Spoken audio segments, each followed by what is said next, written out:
நரி ஒன்று தாகத்தால் தவித்தது. எங்கும் தண்ணீர் கிடைக்கவில்லை. என்ன செய்வது? தண்ணீரை தேடி அலைந்தது. தூரத்தில் கிணறு ஒன்று இருப்பதை பார்த்தது. கிணற்றின் அருகே சென்றது. கிணற்றில் கயிற்றின் ஒரு முனையில் வாளி ஒன்று தொங்கிக் கொண்டிருந்தது. அதை கண்ட நரி வாளியில் தாவி ஏறி அமர்ந்தது. உட்னே வாளி விரி ரெனக் கிணற்றின் உள்ளே சென்றது.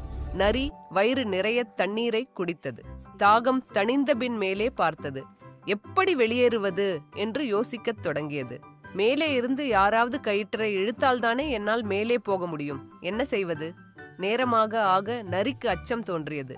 அந்த நேரம் பார்த்து கிணற்றின் அருகே ஓநாய் ஒன்று வந்தது. கிணற்றின் உள்ளே எட்டி பார்த்தது. அங்கு நரி இருப்பதைக் கண்டது.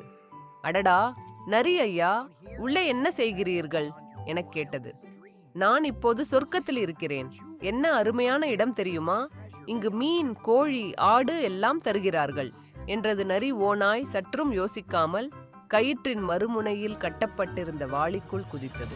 அந்த வாளி சரசரவென்று கிணற்றின் உள்ளே போயிற்று. அப்போது நரி அமர்ந்திருந்த வாளி மேலே வந்தது. நரி மேலே வரும்போது பாதி வழியில் ஓநாயை பார்த்தது. நான் இப்போது சொர்க்கத்திற்கும் மேலான இடத்திற்கு போகிறேன் என்று கூறிக்கொண்டே மேலே சென்றது. மேலே வந்ததும் கிணற்று சுவரின் மேலே தாவி குதித்து தப்பியோடியது. பாவம் ஓநாய், ஒரு செயலை செய்வதற்கு முன் பல முறை யோசிக்க வேண்டும்.